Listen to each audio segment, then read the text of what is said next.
Strategic Hotbox with Dr. Brandi Love Stankovic. Discussing leadership, business, and how to take control of your life and achieve greatness. From the streets of Las Vegas, energized, informed, and never diluted. It's time to kick some ass. Welcome to the Strategic Hotbox. It's your girl, Dr. Brandi Stankovic, and I am excited that you're here with me. This is going to be an amazing episode because we're switching things up. We've talked a lot about women in leadership, and now it's time to talk about men in leadership, men as entrepreneurs. We're getting cheering from the studio. Woo! It's time to talk about entrepreneurs, dads, and how we handle things in business. All right, let's get started. As you know, here at the Strategic Hotbox, we break it down into the learn, the love, and the kick-ass. As you know, it's my philosophy, it's my mantra, it's how we build our episodes, but it's also how we build what we believe to be the method, the ingredients, the strategy for success. And in the learn section, we talk about a new topic. Today, we're going to talk about entrepreneurial dads. We have an amazing guest and subject matter expert here with us today. His name is JR Tolver, and I'll tell you a little bit more about him in just a second. In the love section, we get to know somebody that is great, as I mentioned, our guest. We also talk about relationships, how we can work together to create connections and build affinity, build success and synergy into the future together, with one another. And in the kick-ass section, as always, I promise to give you some things that you need to do and start doing differently today. Action items, ways to start kicking ass, because that's the most important. As I've mentioned before, all of this is just a really great discussion. All of this is just you chilling in your car in your commute, listening to this podcast. All of this is just you watching on the computer, and only thing that matters to me is afterwards, you get up and you make something happen, make something different happen. So when it comes to entrepreneurship and being a dad, as I mentioned, we've talked a lot about women in leadership on the podcast and different guests. We've talked about our Wonder Women, and I don't want to discount that at all. So in parallel to that, and equally, if not more important, is the role that the dad plays in business, the dad plays in the home, the dad plays in creating balance in a lifestyle. And even Catherine Davis, one of our Wonder Women, did come on and talk about the evolving role of the working dad and how important it is for families to come together. So whether a family has two moms or two dads or mom and a dad or multiple variations thereof, it's entirely about how we can all work together to make sure that we're building the family and the value systems and the success that we'd like to see, you know, in a more connected way.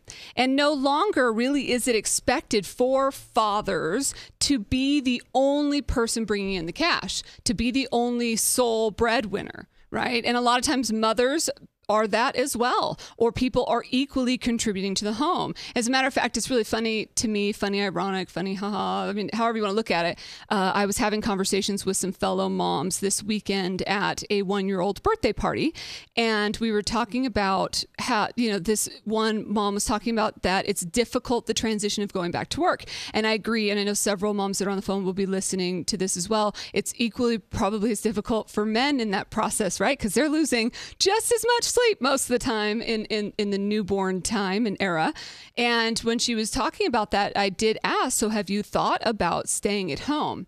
And before she could even progress from having the thought to getting a word out of her mouth, her husband comes in out of nowhere and pops his head in and is like, we have a mortgage to pay. And I just thought to myself, gone are the days where it's just expected that a woman would stay at home, or expected that somebody in the home would stay home, that really it is more even expected for people to contribute on a more equal level. And fathers are taking this role very seriously, and I love it. Whether it's for paternity leave to create a bond with their kids, whether it's having flexible schedules or work hours that allow for a balance, for maybe it's for their own personal and social development, or it is about being at home with the kids, anything they can do from an extracurricular standpoint. And the working mom is just as successful in their leadership journey as the working dad can be. And that is a tremendous growth that we've had in opportunity in this country. For those of you that are listening from other countries, I know that different countries and cultures have different ways and perspectives of talking about this topic, and I'd be very interested to hear about your perspective. So please hit us up on social media, Facebook, Twitter, Instagram, anywhere, our website, and let us know about where you're at from a cultural perspective, what your thoughts are when it comes to this role of the working dad, working mom, and how it impacts the household from your side or from your view. Pew Research studies that in the United States, 57% of fathers say that parenting is important to their identity, that being a dad is an important part of their lives. And fathers spend triple the time on childcare today that they did 50 years ago. Now, I absolutely believe that. I could not do what I do today if it weren't for my partner in crime and the father, my baby daddy, the father of my children. He is absolutely equal, if not more, and I cannot stress that enough, that the role that my husband or that many dads play out there in contributing to being a daddy and contributing to that role in our household.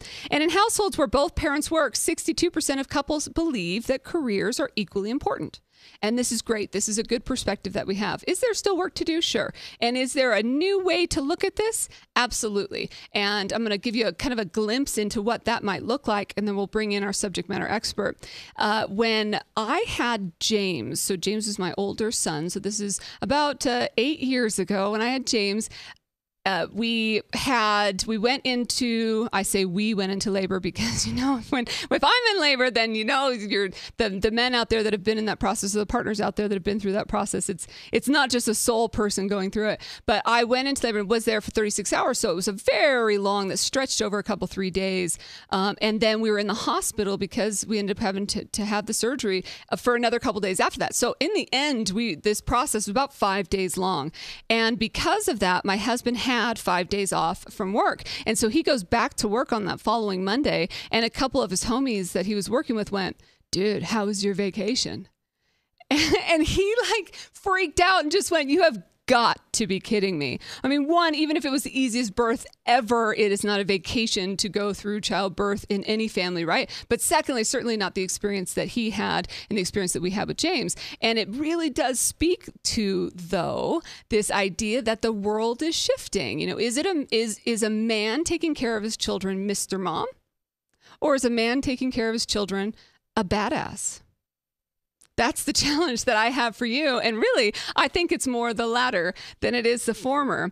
And I want now to introduce our guest. His name, as I mentioned, is JR Tolver. But before I give you too many details, I want to show you a little video about how he describes himself as, really a badass. Let's check it out. So I walked out the house this morning. As a former athlete turned businessman, it's super easy to get caught up in chasing results, not necessarily focusing on the process. But what I realized today is I'm a bad man. Businessman, former athlete, but more importantly, I'm a dad.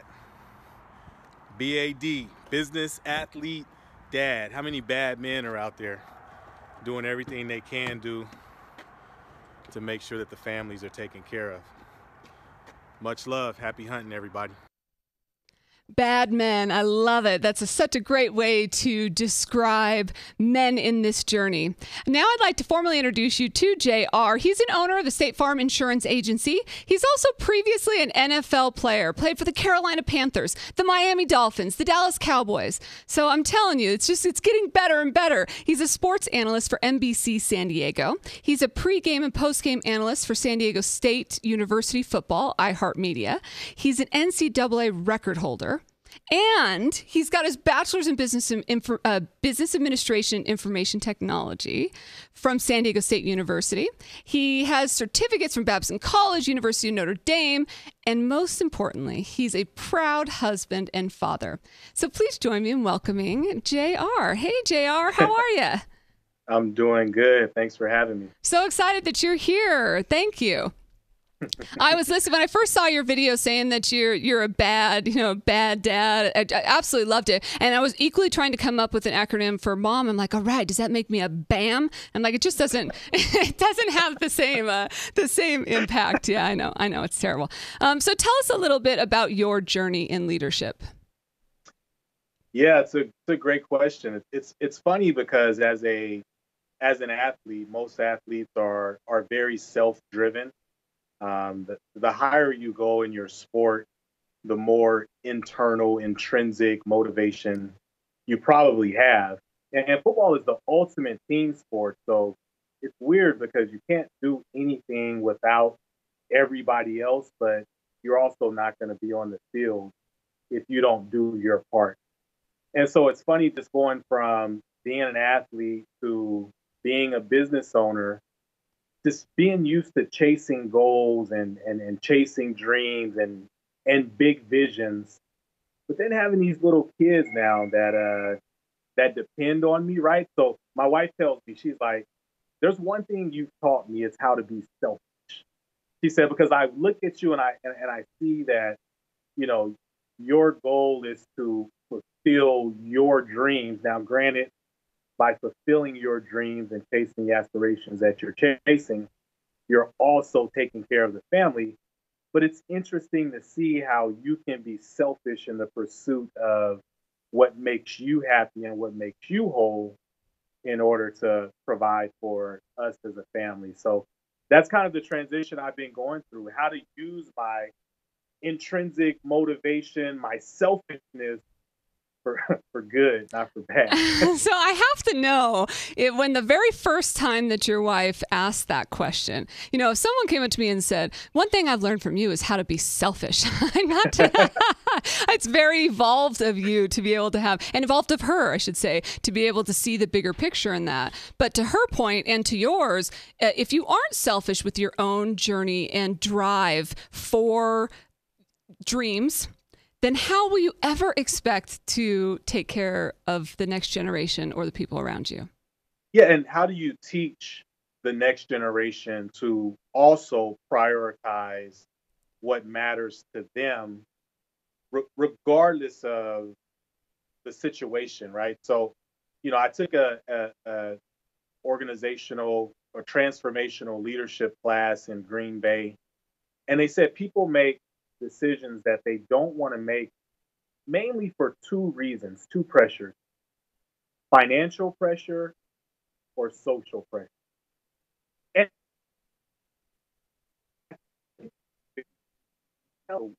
I will work jobs that they don't want to work, do things that they don't necessarily believe in or don't want to do, is because they're responding to either social pressure or financial pressure. And you have to be a little bit selfish to remove yourself from the pressure of finances or the pressures of society in order to do what's truly intrinsic to you. And that's tough. It's tough when you have a wife and kids and bills and a business and employees. But it's hard to really be authentic in leadership if you're not doing things that are natural to you. Selfish. Yeah. Absolutely.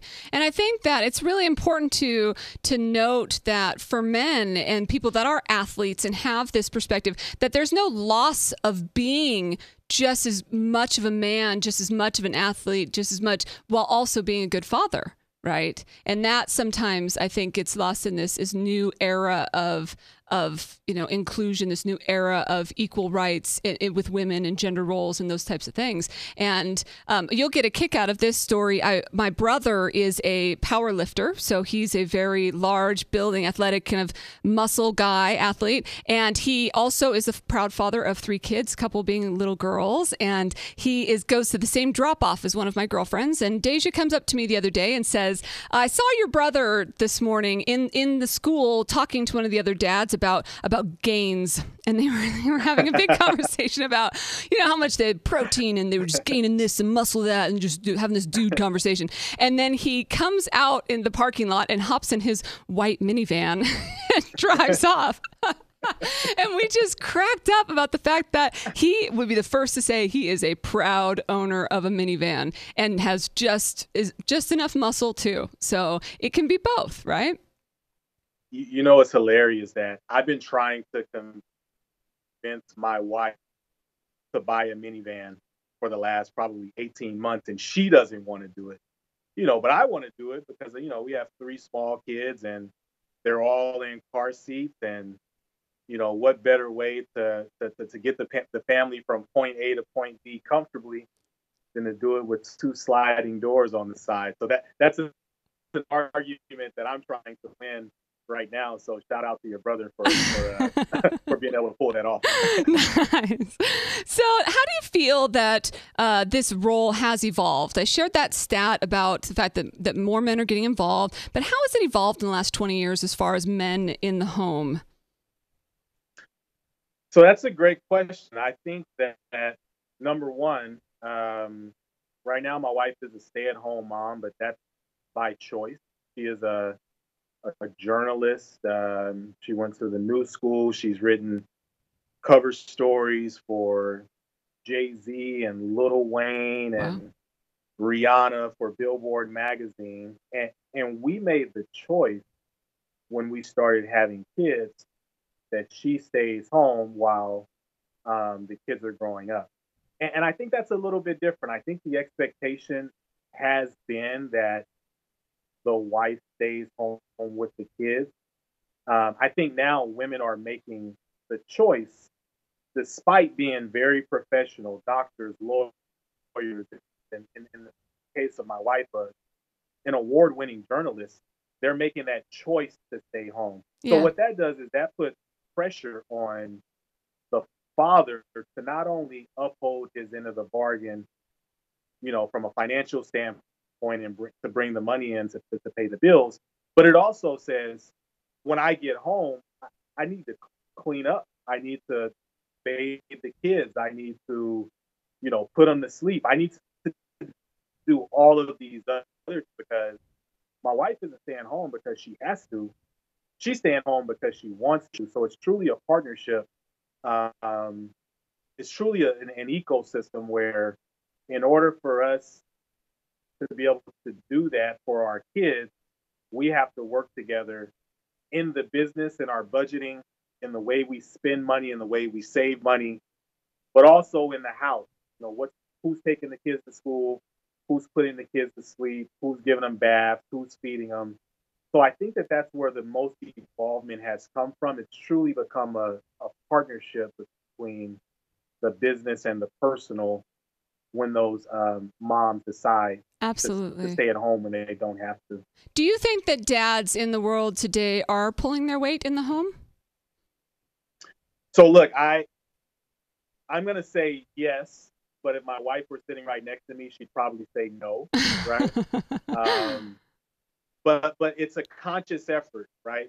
When I come home, I try to get home every night 2 hours before my kids' bedtime. I do that for a couple of reasons. I want to make sure that they see me before they go to sleep. So my routine with them is after they eat, I bathe them, I brush their teeth, I read to them, and then I put them to bed. Some of the other stuff, not leaving my clothes on the floor or cleaning up, that's probably where I don't hold my weight as well. But it's a conscious effort for me to be as involved in that side of it as possible. Yeah, and I think it honestly would depend on the people that are listening and watching the podcast today, because from my perspective, my husband certainly is, and I think that a lot of women do experience that men have an equal role, whatever that role is, and I think that it's open to the partnership to be defined. I love that you called it an ecosystem. However, I'm sure there are others that feel differently, right? And that are having a different different experience at home. And so what's an unexpected learning of your journey? What's something that's happened along the way?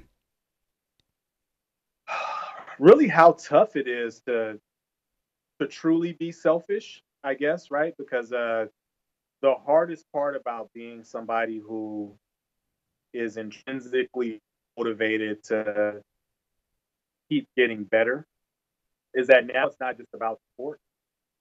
My only job used to be get up in the morning, go work out, study my playbook,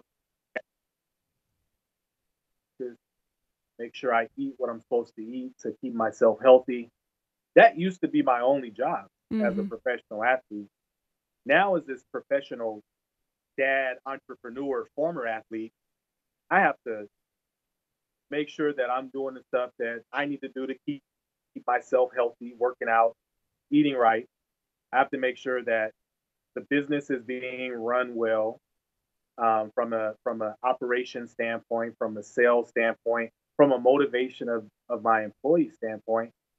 And then I have to make sure that my kids are not just taken care of financially, but I'm able to support them, emotionally. And then I also have to keep my wife happy, right? So one of my favorite quotes is, "Men, we don't multitask well."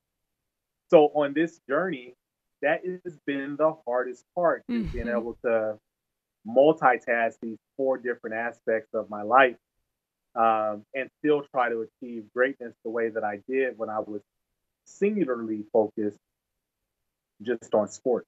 So the father playbook is much more complex than the NFL playbook, you're saying? It is much more. It's like learning four different offenses at the same time. It's very, very complex. It's a balance. It's a juggling act. But I'll tell you this, much more rewarding as well. Yeah, absolutely. Can you share a funny story or something that's happened in your journey? A time that the ball was dropped or something happened? Yeah, it's probably just gonna go back to um, the things that I forget. Whether it be I'm supposed to pick my kids up from school and I got tired of doing something else, so I forgot, and then I have to figure out how to fix that mess that I just created. It's more those most of the funny things that happen in my life are based on just scheduling nightmares that turn into disasters before they get cleaned up. You know your kids are going to have to be in therapy for years for that time you forgot them after school when you didn't pick them up.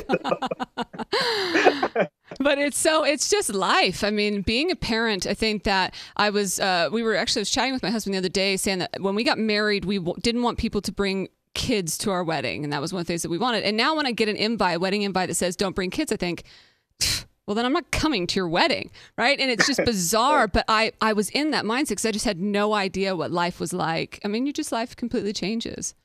It does completely change, and like I said, it's an adjustment.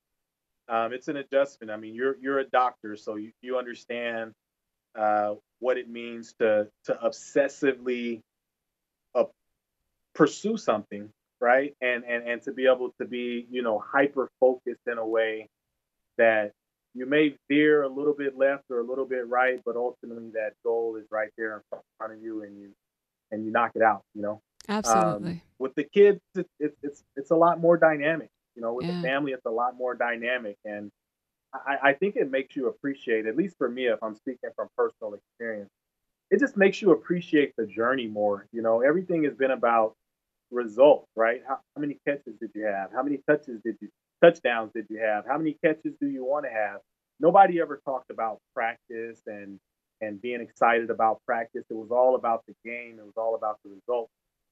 And because this new life is so dynamic, it really makes you appreciate the The journey. Now, the journey. results are Yeah. something that we're still going to prioritize and pursue, but now I find myself more appreciative of the steps that actually take to make those things happen.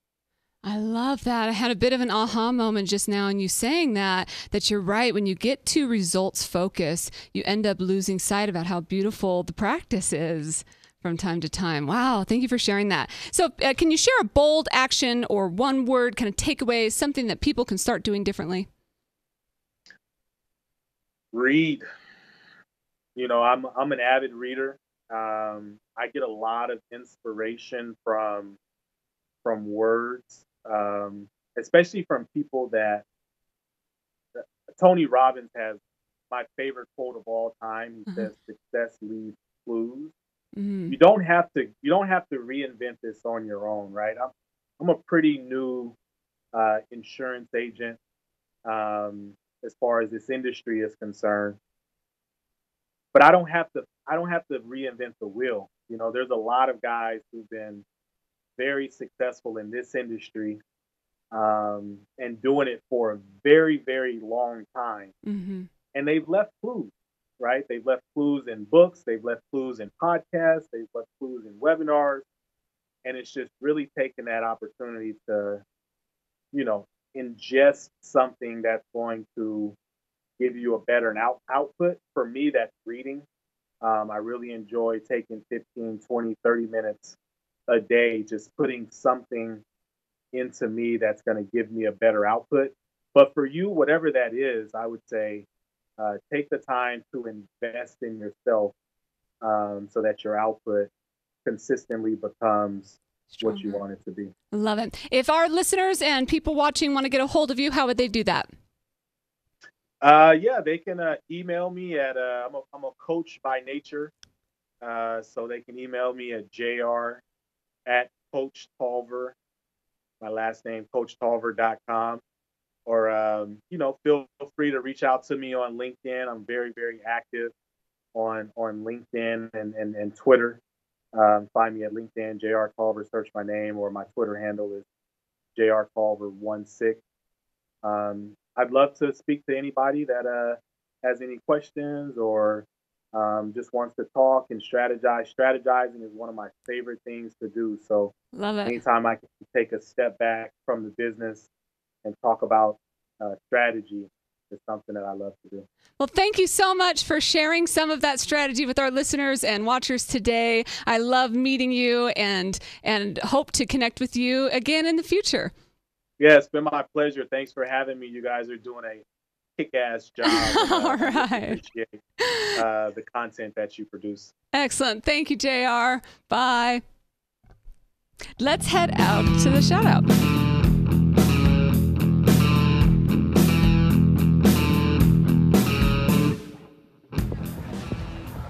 Shout out from Nassau, the Bahamas. You're listening to my mommy, Mr. TJ Hotbox.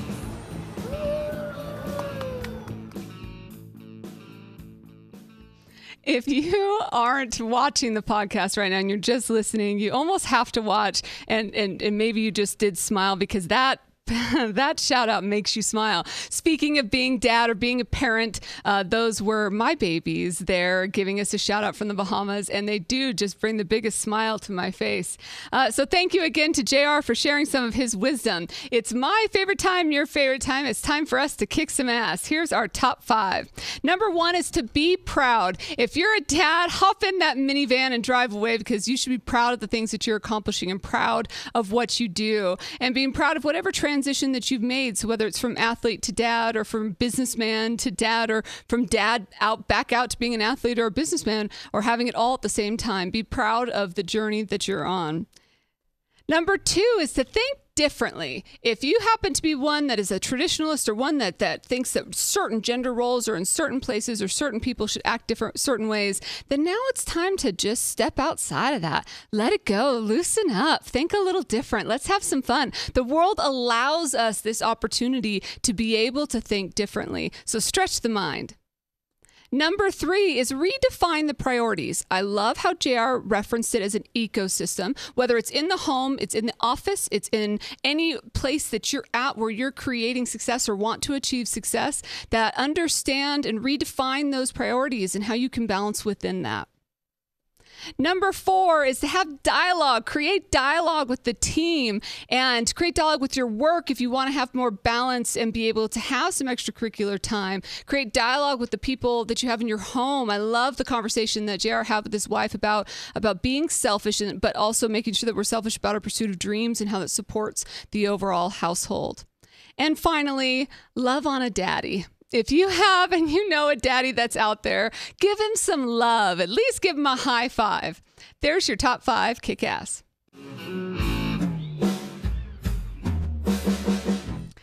Thank Thank you again to JR for being a part of the podcast today. Really appreciate you coming in here and sharing some of your strategy and leaving us with some wisdom. You can get his contact information out on our site, strategichotbox.com, or hit us up on Instagram and Twitter.